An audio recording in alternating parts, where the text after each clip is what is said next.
Welcome back to the deep dive.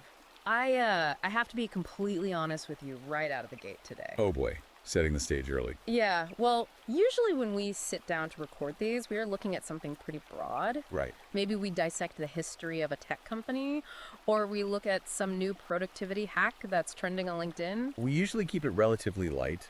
Informative, sure, but a little bit pop science. Exactly. But today, Yeah. today feels entirely different. Today, we are effectively going to war. It really does feel that way. I mean, the stack of notes I have sitting right in front of me is just, it's heavy. Visually intimidating. Very. And I don't just mean physically heavy, though the source material we are pulling from is dense. I mean the emotional and biological weight of what we are about to unpack today. Because we are looking at a book today that is arguably one of the most aggressive, controversial, and completely unapologetic texts we have ever covered on this show. Without a doubt. We are diving into a book called Sleep Cycles, Hygiene, Balance, and Manly Virtus, and that is by Conrad Riker. Now, I know exactly what you might be thinking listening to this. Sleep Cycles. Is this going to be an hour about lavender pillows and soothing ocean sounds? Let me just stop you right there. Please do. This is not a self-help book. It is absolutely not about self-care. There are 0 daily affirmations in this text. 0. This is a book that explicitly describes itself as a counteroffensive. Riker pitches this as a literal manual for biological warfare. And the battlefield isn't some distant country. No. The battlefield is your own body, specifically your endocrine system. So before we even crack the spine on this thing, I have a very specific, immediate request for you, the listener. Here we go. If you are a man, and let's be real, this particular deep dive is engineered specifically for men. If you are tired of being tired, if you feel like the modern world is just grinding you down into a fine powder, you need to hit that like and subscribe button right now. Right now. Because we are going to say things in this deep dive that the algorithm generally loves to suppress. Oh, it buries this kind of stuff. We are discussing topics that simply do not get play in mainstream health magazines because they go completely against the grain of the current cultural narrative. Which is exactly why you need to subscribe. Support this kind of unfiltered content, and honestly, strap in. And I'll add to that, if you have ever felt like the institutions around you, corporate HR departments, the medical establishment, even the entertainment industry, if you feel like they are somehow at war with your natural biology, this deep dive is going to validate a whole lot of those suspicions. Riker's writing this specifically for the man who is skeptical of the official story regarding masculinity. He is writing for the red-pilled man, effectively. He is. And to be fair, even if you don't personally subscribe to that label or if you find it a bit, internet-centric, the physiological data he presents is incredibly hard to ignore. We are going to give you the full deep dive treatment today. We are going to spend the next hour or so unpacking this absolute beast of a book. But we have to make a disclaimer here. Right. Riker calls his advice an arsenal. We can only show you the weapons. We cannot fire them for you. If what we discussed today resonates with you, if it makes you angry, if you find yourself nodding along in your car, do yourself a massive favor. Open up Amazon Kindle or Google Playbooks right now. Yes. Search for Sleep Cycles, Hygiene, Balance, and Manly Virtus. Buy the book. It is genuinely the only way to get the full protocol. The detailed nutrition plans, the light spectrum charts. We just do not have the time to cover all of that today.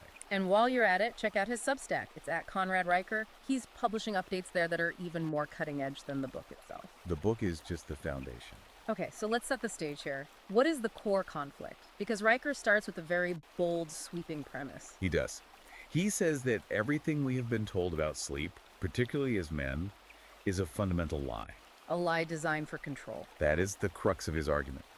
The central premise is that we have been sold a bill of goods by a society that views male biology as nothing more than a resource to be extracted. Rather than a complex system to be maintained. Exactly. The cultural narrative, especially in the West right now, is that sleep is downtime.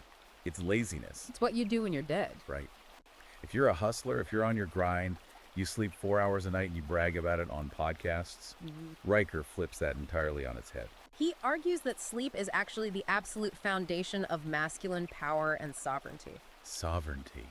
That is a really heavy word to use when you're just talking about taking a nap. It is, but he uses it very intentionally throughout the text. Think about what sovereignty actually means. It means supreme power or authority. It means you are a self-governing state. Yes. And Riker argues that if you do not control your sleep, you do not control your biology.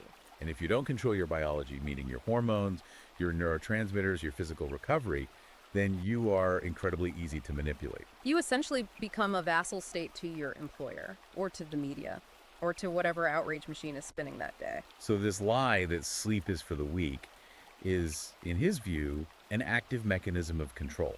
Precisely. The stated mission of this book is to uncover how modern institutions, corporate, academic, political, have been entirely captured. Captured by ideologies that intentionally pathologize male rest while simultaneously celebrating female wellness. We are going to get deep into that double standard later in the show because it is infuriating when you lay it out piece by piece. The idea being that when a woman needs rest, it is self-care. But when a man needs rest, it is laziness or a lack of drive. Or toxic. Yes, toxic. And Riker is arguing this is not an accident. It is a deliberate strategy to keep men exhausted. Because an exhausted man is a compliant man. He's too tired to lead. He's too tired to question the narrative. He is simply too tired to revolt. Riker has a specific term for this. He calls it biocide. Biocide. Let's talk about where this comes from. Because Conrad Riker isn't just some academic sitting in an ivory tower theorizing about circadian rhythms. He didn't come up with this in a pristine laboratory. He lived it. Section 1 of the book is called The Collapse, and I have to say, it is a pretty harrowing read. It's a very compelling origin story. I think a lot of our listeners are going to see themselves in this part of the book. So Riker was 32 years old. By all modern conventional metrics, he was the absolute definition of success. He was running 3 businesses simultaneously. He was in the gym every day, supposedly. He was just crushing it. Working 90-hour weeks. 90-hour weeks. Subsisting entirely on the classic hustle grind set. Caffeine, blind ambition, and massive amounts of cortisol. He thought he was Superman. He essentially thought biology was something that happened to other people. Lesser people. Until it happened to him. Because biology always collects the debt eventually. And he describes the scene so vividly in the book. It's 3 a.m. on a Tuesday. He's sitting in his office, staring at a spreadsheet, trying to maximize his Q3 projections. And suddenly, the room just starts to tilt. His vision tunnels down to a tiny pinhole. His heart starts doing this erratic, terrifying flutter. He says it felt like a bird was trapped inside his rib cage. He tries to stand up from his desk, and his legs just completely give out. He collapses on the office carpet. He ends up in the emergency room, hooked up to all these monitors. The doctor finally comes in. Now, Riker expects the doctor to say something standard, like, you need a vacation, or take these blood pressure pills. Instead, the doctor looks him dead in the eye and says, "Mr. Riker, you are lucky to be alive. Your cortisol levels are so astronomically high, they are literally dissolving your heart muscle." Dissolving his heart muscle. And Riker's initial reaction to hearing that, He didn't accept it. he didn't. And this is the exact manosphere mindset that he critiques so heavily now because he was deeply entrenched in it. He laughed at the doctor. He literally said, "Real men don't need sleep. We power through. I will sleep when I'm successful." That phrase, I'll sleep when I'm dead, it has become such a toxic cliche. Well, the doctor looked at him like he was completely insane and replied, "If you don't sleep, you will be dead soon." And that was the wake-up call. That was the moment Riker realized that biology does not negotiate. You can negotiate a business deal. You can negotiate your salary. But you cannot negotiate with your own cells. If they're degrading, you are going down. Period. Which brings us back to that term, biocide. It sounds like something out of a dystopian sci-fi novel, the era of biocide. But he means it quite literally. He defines biocide as a civilization-wide phenomenon where we actively treat male biology like a bug in the software. We view the need for recovery, the human need for silence, the need for darkness, as a flaw that needs to be ironed out. And so we try to patch the bug. We patch it with energy drinks. We patch it with prescription stimulants. We patch it with blue light screens to keep the brain artificially awake. He gives some brutal, real-world examples of this in the book. The Tesla engineer really stood out to me. Yes. He tells the story of an engineer at Tesla who was fired for refusing to work back-to-back 90-hour weeks. The guy actually sued for sleep coercion. But the internal culture at the company was essentially, if you aren't bleeding from the eyes, you aren't actually committed to the mission. Or the startup founder in Austin. That one was just tragic. A young guy, late 20s, he was on stage giving a presentation. He's talking about synergy and disruption, preaching the gospel of the 2047 hustle. And mid-sentence, he just drops. Cardiac event. Complete adrenal failure. He collapsed right there for the pitch deck. He literally died for a PowerPoint presentation. And the terrifying thing that Riker notes is that in places like Silicon Valley, these stories are often whispered about with a kind of sick reverence. Like he's a martyr. Look how hard he went. He gave everything. Riker calls that a sickness. He straight up calls it a death cult. He draws a very hard, distinct line between productivity and sovereignty. And I think this is a vital distinction for you listening right now. We are constantly told that productivity is the ultimate virtue for a man. If you are productive, you are a good, valuable man. Right. But Raker asks you to pause and ask, productivity for whom? Who actually benefits when you burn out your adrenal glands working until midnight on a Tuesday? The shareholders, Yeah. the corporation. The attention economy. The entity that signs the paycheck. It certainly does not benefit the individual man. It extracts value from him until he physically breaks, and then it just replaces him with a younger model. Riker writes this incredible line, "Sleep isn't laziness, it is sovereignty." When you choose to sleep, you are actively reclaiming your body from the system that wants to consume it. You are pulling up the drawbridge. You are looking at the world and saying, this territory, my mind, my muscles, my hormones, is closed for repairs. You cannot have it right now. I really love that pivot. It completely reframes the act of going to bed early. It's no longer a grandpa move. It's an act of rebellion. It is a middle finger to the system. It is arguably the ultimate counterculture move in a 247 surveillance capitalist society. To go dark. To purposefully go offline. But let's get into the hard science. Because Riker isn't just ranting about modern capitalism here. He brings the biological receipts. He really does. Section 2 is titled The Biological Bedrock. And we have to talk about the T word. Testosterone. You simply cannot have a conversation about men's health, or manly virtus, as the title states, without discussing testosterone. Now, we hear about low T all the time. It's constantly on commercials during football games. Take this pill, use this cream. But Riker actually explains the mechanism behind it, and it is tied directly to your sleep architecture. He dives deep into what's called the HPG axis. That stands for the hypothalamus pituitary gonadal axis. It is the command chain for your manhood. Think of it like a fiber optic cable running directly from your brain down to your testicles. Okay, let's break that down mechanically so we understand the stakes. How does the signal actually travel? It starts up in the brain. The hypothalamus releases a specific hormone called GnRH. That signals the pituitary gland to release luteinizing hormone, or LH. And then that LH travels down the bloodstream to the Leydig cells in the testicles and gives the order, make testosterone. Simple enough in theory. Yeah. But where does sleep actually factor into this equation? Here is the critical fact that Riker hammers home again and again. The vast majority of that signal, that initial upload from the brain, only happens during specific phases of deep, slow-wave sleep. Slow wave sleep, or SWS. So if you are cutting your sleep short, or if your sleep is fragmented because of stress or light, and you aren't hitting that deep, slow-wave stage, The signal never gets sent. It's like trying to upload a massive vital file on a Wi-Fi connection that keeps cutting out. The download just fails. Riker cites data showing that if you sleep 5 hours a night for just 1 week, your testosterone levels can drop by 10 to 15% 15%. in a single week. That is the biological equivalent of aging 10 to 15 years in 7 days. Riker is very blunt in this section. He says chronically sleep-deprived men, the guys who pride themselves on running on fumes, have the hormonal profile of an 80-year-old man. Or in some severe cases, lower free testosterone than a teenage girl. Ouch, that stings. He uses the phrase soft castrated. That is vivid. But it effectively drives the point home. We have this culturally ingrained idea of the hard charger executive who sleeps 4 hours and crushes the competition. But Riker is saying that guy is, for all intents and purposes, chemically neutered. Exactly.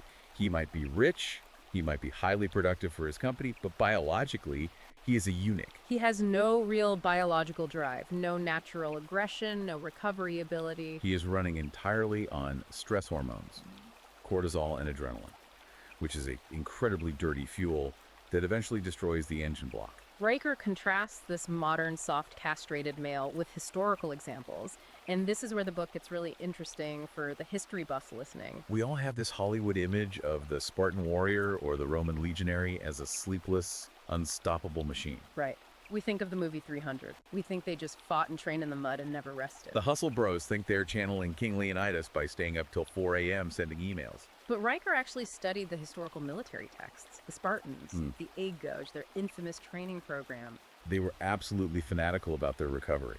They slept 8 to 9 hours a night, minimum. Really, that's documented. Yes, they trained brutally hard at dawn, but they fundamentally understood that strength is built during rest, not during the workout itself. If a Spartan recruit was dragging ass during drills because he stayed up late talking, he wasn't praised for his hustle. No, he was beaten for endangering the phalanx, because a tired soldier is a lethal liability to the men next to him. And the Romans operated the exact same way. Roman generals, even while on active campaign in hostile territory, would flat out refuse to rise until they felt they had sufficiently recovered.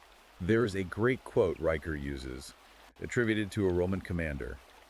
"Give me a man who sleeps like a lion and I will give you an empire." Sleeps like a lion. I really like that image because Okay. if you actually watch a male lion on a nature documentary, what is it doing for 18 hours a day? It's sleeping. It's lying under a tree in the shade. It's not pacing back and forth, anxiously checking its crypto portfolio. It rests completely and totally. But when it wakes up, it is 100% lethal. It goes from absolute zero to kill mode in a split second. Riker argues that modern men are the exact opposite of the lion. We are never fully asleep, and we are never fully awake. We just exist in this perpetual gray zone of zombie productivity. He calls it junk volume for the brain. We are constantly moving, constantly stressed, but never actually going anywhere. He also brings up the samurai practice of inamuri. That's the Japanese concept of sleeping while present, right? Yes. In feudal Japan, a high-ranking samurai could take a nap during a formal court proceeding, sitting completely upright, fully clothed, with his hand on his sword. And it wasn't seen as rude or disrespectful. Not at all. It wasn't seen as laziness. It was seen as a sign of supreme confidence and martial readiness. How does that work? Because the true warrior is always charging his battery. He is so comfortable in his environment, so sovereign over his space, that he can rest. But he is ready to draw steel the very moment a threat appears. Contrast that samurai with the modern office worker who is chugging a 5-hour energy shot, shaking with caffeine jitters, terrified of a Slack message from his boss. Who is the warrior and who is the slave in that scenario? It is a very powerful reframe. It creates a completely different archetype of what actual masculinity looks like. Riker also takes a shot at the king of cool, Steve McQueen, which, I'll admit, hurt me a little bit. I know, everyone loves McQueen. Bullet, The Great Escape. He's the icon of cool. But Riker digs into the autopsy reports and the medical history of his death. Everyone thinks McQueen was this unstoppable, rugged force of nature. But Riker points out that McQueen actually died with severe sleep apnea and massive adrenal exhaustion. See, he didn't die in a blaze of glory on a motorcycle. He died because his body simply couldn't breathe and recover at night. He was running his biological engine in the red for decades. Riker uses him as a profound cautionary tale. We worship this model of cool, detached, sleepless masculinity, but it is a model that is quite literally killing us from the inside out. Which leads us directly into arguably the most controversial section of the entire book. Section 3, the institutional capture. Now, listeners, fair warning, Riker totally takes the gloves off here. He moves away from pure biology, gets into the political and social realm. And his take is decidedly, well, let's call it counter-narrative. This is where Riker goes full red pill. We're just going to lay out his arguments here impartially. He argues that the workplace, the legal system, and society at large have undergone a gynocentric shift. Let's unpack that term so we don't lose anyone. Gynocentric simply means centered on women or female preferences. Correct. Riker argues that since the cultural revolutions of the late 20th century, our institutions have been captured by feminist and Marxist ideologies. Ideologies that he claims prioritize female biological needs and social preferences while actively pathologizing male biological needs. And he focuses very specifically on how exhaustion is treated in the modern workplace. It's the double standard of burnout. Riker asks the reader to just observe their own corporate environment. Think about it. When a female colleague is exhausted, overwhelmed, or burning out, how does the HR department, the manager, or the general culture react? Usually with overwhelming empathy. Oh, you're doing too much. Take a mental health day. Here is a corporate seminar on self-care. Here's a company-sponsored retreat with yoga. It is treated as a legitimate medical emergency or a valid, respected need for restoration. It's considered brave to admit you are tired. But when a man is exhausted, when a man is visibly burning out at his desk. Man up, stop complaining. Or if he's working too hard to provide, he is quickly labeled toxic. Riker calls it the toxic workaholic label. If a man works 80 hours to provide for his family, society views him as emotionally stunted. He is avoiding his feelings. He's trying to dominate the household by controlling the finances. But remember the girl boss era, Sophia Amoruso. Oh yeah, the hustle. We had a whole decade of coffee mugs and t-shirts celebrating female workaholism as the ultimate form of liberation. Riker points out this glaring hypocrisy. Female overwork is framed as bravely breaking the glass ceiling. While male overwork is framed as a pathology, unless of course it directly serves the corporation's bottom line. He calls it a trap. If you don't work hard, you're a loser. If you work too hard, you're toxic. And if you admit you're physically exhausted, you are weak. He argues this mindset is actually being codified into law now. He brings up the EU Work-Life Balance Directive. This is a really fascinating piece of geopolitical analysis. Riker critiques these sweeping policies, arguing they aren't actually about shared responsibility. They are about shared suffering. He points directly to the Scandinavian model, specifically Norway. Oh, the emotional caregiving training. Yes, in Norway, there are state-run hospitals that actually mandate new fathers attend 3 a.m. emotional caregiving sessions. The underlying ideology is gender symmetry. The thought process is, if the mother is awake breastfeeding the child at 3 a.m., the father should also be awake to provide emotional solidarity. Even if the father biologically cannot breastfeed the child, even if the father has to operate heavy machinery or perform heart surgery at 6 a.m., that is exactly Riker's point. He argues this policy aggressively ignores biological reality. it ignores the fact that men's testosterone crashes entirely differently under acute sleep deprivation than women's hormones do. It ignores any natural division of labor. It forces the man to be dangerously sleep deprived just for the sake of performative equity. He also mentions the lagom culture in Sweden. Lagom roughly translates to just the right amount. Not too much, not too little, don't stand out. Raker claims this approach effectively neuters male drive. High achievers are subtly shamed. You shouldn't want to be the best, you shouldn't want to conquer, you should just want to be lagom. And Riker argues this kills the masculine spirit of excellence, which is almost always fueled by obsessive-focused energy. Energy which fundamentally requires deep, uninterrupted rest to sustain. There is a specific story he tells about a firefighter in this section that really got my blood boiling. Again, just reporting what's in the text here, but it's wild. This is a case of what he calls lawfare against biology. A firefighter, a guy who works grueling 24-hour shifts fighting actual wildfires. Extremely dangerous, physically demanding work. He was going through a contentious custody battle. He would get off a 24-hour shift, go back to his apartment, and sleep for 6 or 7 hours. Because obviously he is physically wrecked. He is recovering. He's doing exactly what a Spartan would do. The family court, influenced by what Riker claims is an inherent anti-male bias in family law, ruled against him. They ruled that his sleeping pattern during the day showed he was disengaged and unavailable for his children. He lost significant custody time simply because he was sleeping after a 24-hour shift. That is just insanity. The man is saving lives, risking his own, and because he needs to recover biologically, the state punishes him and takes his kids. This is the core of what Riker means by institutional capture. The institutions have adopted a worldview that penalizes male biological necessity. They view male sleep as optional, or worse, as a sign of deliberate neglect. And Riker takes it a step further. He says this isn't just bureaucratic incompetence or an accident. He calls it ideological sabotage. This is definitely the most conspiratorial part of the book, but Riker insists it is the key to understanding the whole system. He suggests that the political left fundamentally fears sleep. Why would a political ideology fear sleep? Because a rested man is much harder to manipulate. He cites a study for this, right? He does. He claims it's a 2023 study from The Lancet. Now, listeners should definitely look up the specific interpretation of this study for themselves, but Riker claims it shows that men who get 7 to 8 hours of quality sleep are 40% more likely to reject progressive ideology. 40% more likely to reject conformist narratives. That is a massive claim. But let's play devil's advocate here. What is the actual mechanism for that? The mechanism is the prefrontal cortex, that is the advanced logic and reasoning center of the brain. When you are exhausted, the prefrontal cortex basically goes offline. You become highly emotional. You become reactive. You start operating purely out of the amygdala, which governs fear and anxiety. So you are far more susceptible to fear-mongering. Exactly. The news says, The world is ending. You are a bad person. Cancel him. And an exhausted man sees that. His amygdala flares up and he panics. He apologizes. He conforms to the mob.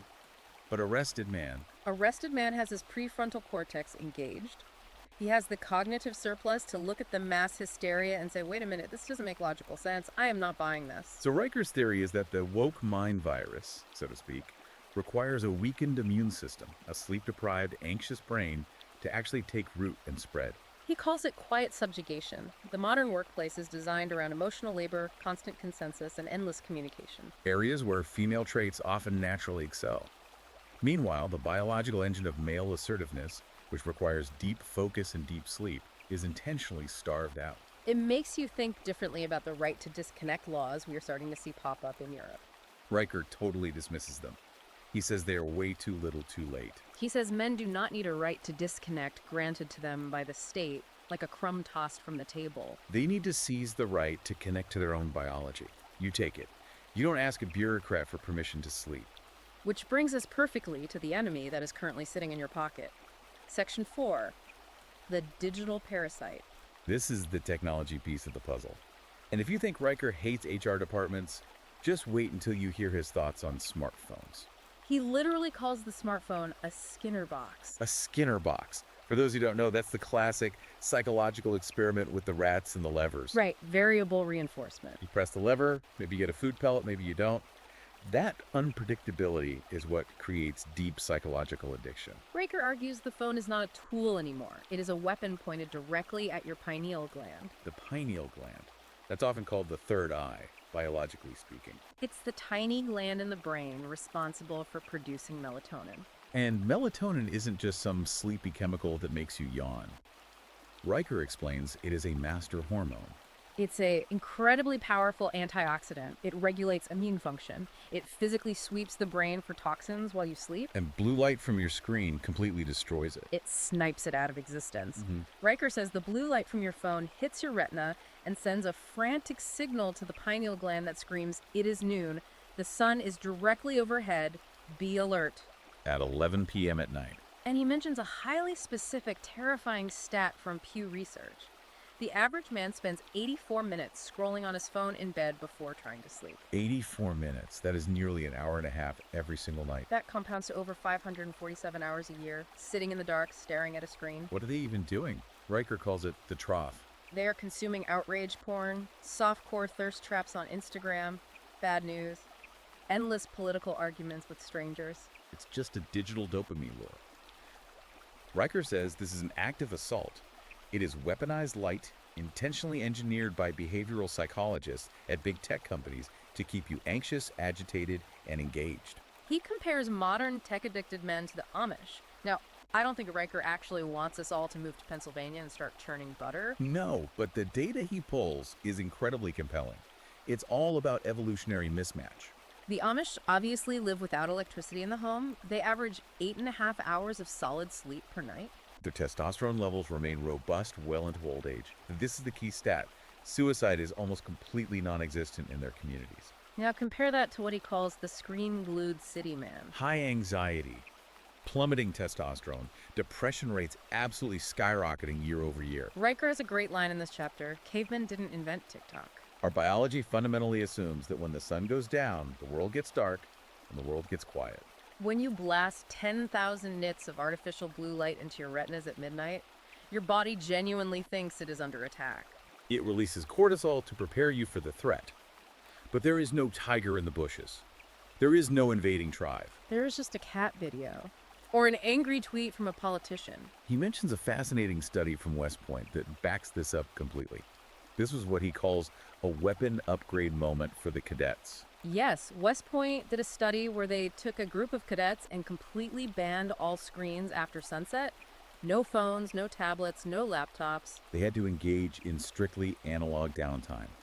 Reading physical paper books, journaling, prayer, or just sitting in silence. And the results were staggering. A 32% increase in cognitive performance and test scores within a single semester. 32%. That is a massive jump. If a pharmaceutical company invented a pill that made you 32% smarter with no side effects, it would be a $1 trillion drug. Everyone in the world would take it. It would be banned as a performance-enhancing drug in professional sports. But the pill is literally just putting your phone in a lockbox at 8 p.m. And yet we simply do not do it because we are deeply addicted to the digital parasite. Riker argues that big tech has successfully hacked the innate male drive for novelty, for hunting, for gathering information, and they have turned it against us. So we have covered the scope of the problem: the personal collapse, the biological reality of testosterone, the rigged institutions, the tech warfare. Now we need the actual solution. Section 5 is called the protocol. How do we actually sleep like a warrior? Riker calls it the Spartan Sleep Protocol. It is highly practical, it is extremely rigid, and it is absolutely not about comfort. It starts with your physical environment. He refuses to call it a bedroom. He calls it the sleep temple. I really love that framing. Not a bedroom where you fold laundry and watch TV. A temple. A sacred, dedicated space. It implies reverence. You don't bring trash into a temple. You don't bring work stress into a temple. Step 1 of the protocol. Temperature. It needs to be cold. 65 degrees Fahrenheit or lower. Now that is pretty chilly for a lot of people. My wife would probably kill me if I set the thermostat to 62. Riker addresses that exact pushback. He says get separate blankets or negotiate with your partner, but the ambient cold is non-negotiable for the man's biology. Your core body temperature must physically drop to initiate the deep, slow-wave sleep phases we talked about earlier. If you are wrapped in heavy blankets in a warm room, you stay hovering in light sleep all night. Step 2, darkness. Total, absolute darkness. He says if you can hold your hand up in front of your face and see it, the room is too bright. Get heavy blackout curtains. Put black tape over the tiny LED lights on your smoke detector or your TV. He literally calls those light leaks enemy incursions. What about noise? Because cities are loud. White noise is mandatory. He recommends a mechanical fan or a dedicated machine that hums like a distant ocean. It actively masks the sudden sharp noises, a car door slamming outside, a dog barking down the street, that spike your cortisol and pull you out of deep sleep. Now let's talk about the bed itself. Riker has a very, very strong opinion on modern mattresses. He despises memory foam. He calls it sleeping on a marshmallow. Really? Because everyone seems to love memory foam these days. It cradles you. Riker says a man needs a firm surface. He argues that incredibly soft, sinking beds cause spinal misalignment. And a psychological feeling of sinking and yielding, rather than feeling supported and in command. He says you should sleep on a surface that actually offers some physical resistance. It's about spinal alignment and maintaining a posture of command, even while unconscious. You shouldn't be swallowed whole by your bed. You should be supported by it. Okay, so we have the cold, pitch black room and the firm bed. What about the actual pre-sleep routine? He institutes what he calls the hard deck. No screens after 9:00 p.m. Yeah. Zero exceptions. No negotiations with yourself. This is the pure discipline part of the manual. If you break this one rule, he says the rest of the protocol basically doesn't matter. And then he introduces specific breathing techniques. He recommends the 4-7-8 breathing method, or 4-4-4-4 box breathing. Why the intense focus on breathing? To manually, consciously down-regulate your nervous system. Most modern men are stuck in sympathetic mode all day, fight or flight. Right. These breathing techniques physically force the body to shift into parasympathetic mode. Rest and digest. He says it's like hitting the heavy brake pedal on a Ferrari that's been redlining all day. And then there's the hygiene hack, the Epsom salt shower. This is a really great biohack. Riker suggests taking a very hot shower exactly 90 minutes before you intend to sleep. But not just a regular shower. He says to actively scrub with magnesium-rich soaps or use heavy Epsom salts if you have a bathtub. Why specifically 90 minutes before bed? It initiates what he calls the dump. The hot water causes vasodilation. It dilates your blood vessels, bringing your internal heat to the surface of your skin. When you step out of the hot shower into that 65-degree cool air of the temple, your body heat dumps rapidly. That massive sudden temperature drop mimics the natural biological drop in temperature that happens at sunset in nature. It violently tricks your brain into thinking, oh, the sun just disappeared, it's getting cold, release all the melatonin right now. That is just brilliant. It is literally using the laws of thermodynamics to hack your own hormones. Exactly. What about supplements? He refers to this section as the arsenal. He is actually very careful here. He absolutely hates prescription sleeping pills like Ambien. He says those drugs do not actually give you sleep, they give you chemical sedation.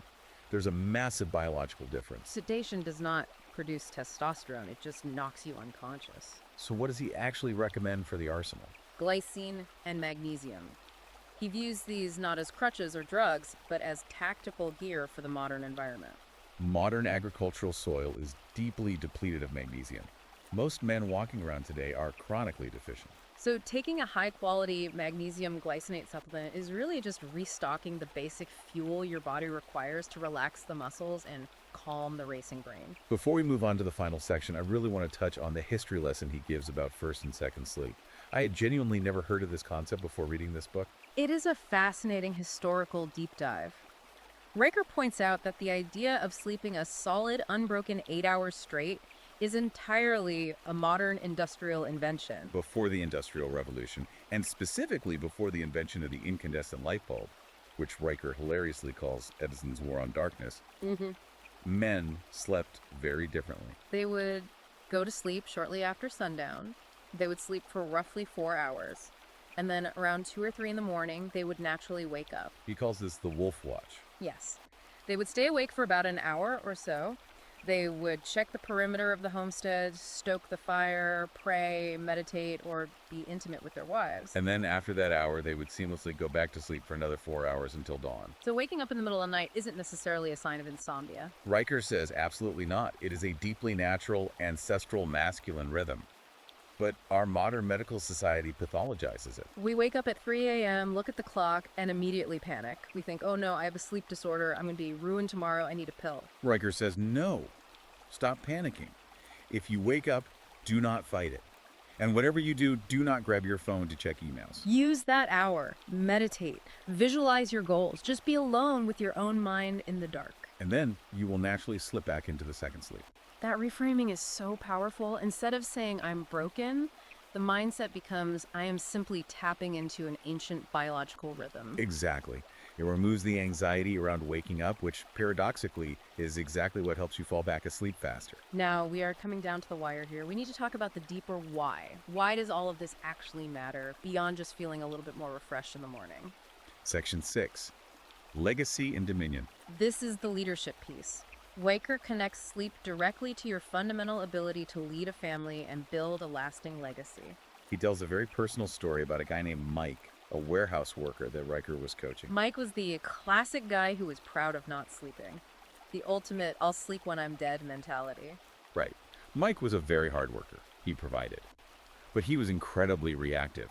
He was constantly getting into screaming matches with his teenage son. He was just aggressive all the time. And Mike blamed everything on his son's school. He said the liberal curriculum was making his kid disrespectful. He thought it was entirely a political or cultural problem in his house. But Riker looked at the underlying biology. Mike was averaging maybe 4 hours of broken sleep a night. Riker sat him down and explained the basic neuroscience. When a man is chronically sleep deprived, the prefrontal cortex shuts down. Again, that is the exact part of the brain responsible for discipline, logic, moral reasoning, and emotional regulation. And the amygdala completely takes over the steering wheel. The lizard brain, the fight or flight threat center. So when his teenage son just rolled his eyes at him, Mike wasn't disciplining him like a rational, loving father. He was reacting like a cornered animal. He was biologically incapable of having patience. That realization hit so hard. You cannot lead a family if you are constantly reacting like a cornered animal. It completely changed Mike's life. He fixed his sleep protocol, and suddenly he had the actual emotional bandwidth to parent his kid. To listen, to guide rather than shout. Riker argues beautifully that you cannot build an empire if you are functioning as a raw, exposed nerve ending. And this philosophy extends directly into the workplace. Riker talks about staging a workplace rebellion. The quiet rebellion. He aggressively advises men to enforce an 8-hour sleep window as the daily act of dominion. Dominion, meaning I own this territory. I own my time. I own my mind. Refusing to answer an email from your boss at 2 a.m. is not laziness. Riker says it is actively protecting the infrastructure of civilization. If the men who build the bridges, the men who write the core code, and the men who maintain the global power grid are all completely fried, the world literally crumbles. He backs us up with some incredible hard data from the U.S. Air Force. Fighter pilots, arguably the ultimate high-stakes, hypermasculine job on Earth. When the Air Force rigorously optimized their pilots' sleep schedules using these types of protocols, they saw a 41% faster threat recognition rate in simulations. 41%. In a dogfight happening at Mach 2, that is literally the difference between life and death. And Riker argues that life itself is a dogfight. Whether you are sitting in a tense boardroom negotiation, whether you are fighting in a custody hearing, or whether you are just managing a crisis at home. You absolutely need that 41% edge. If you freely give that edge away to Netflix autoplay or to midnight doom scrolling on Twitter, you are voluntarily disarming yourself. Voluntarily disarming. That is the ultimate takeaway here. Riker's looking you in the eye and telling you to pick the weapon back up. And the weapon, ironically, is the pillow. It sounds funny when you say it out loud, but after going through the actual data in this book, it sounds deadly serious. It is warfare. That is the core message of the text. So let's bring it all home. We have covered the initial collapse, the harsh biological reality of testosterone production, the institutional capture by hostile ideologies, the digital enemy glowing in your pocket, and the Spartan sleep protocol. The red pill realization here is remarkably simple. The system actively wants you exhausted. An exhausted man buys cheap convenience food. An exhausted man clicks on targeted ads. An exhausted man does not have the energy to question authority. An exhausted man is a compliant man. But a rested man is dangerous. A rested man is sovereign. He is unshakable. Sleep like a Spartan, rise like a Roman, lead like a king. That is the mantra of the book. It is an incredibly powerful call to action. Listen, we've gone extremely deep today, but I am telling you, we've only just scratched the surface of what is in this text. There are entire dense chapters in this book on specific nutrition protocols, on the exact light spectrums of different bulbs for your house, on the psychology of silence. And an entire section on how to navigate shift work without dying a decade early. We didn't even get to touch those. This book is dense. There is no fluff here. It is a literal field manual. So here's my final challenge to you, the listener.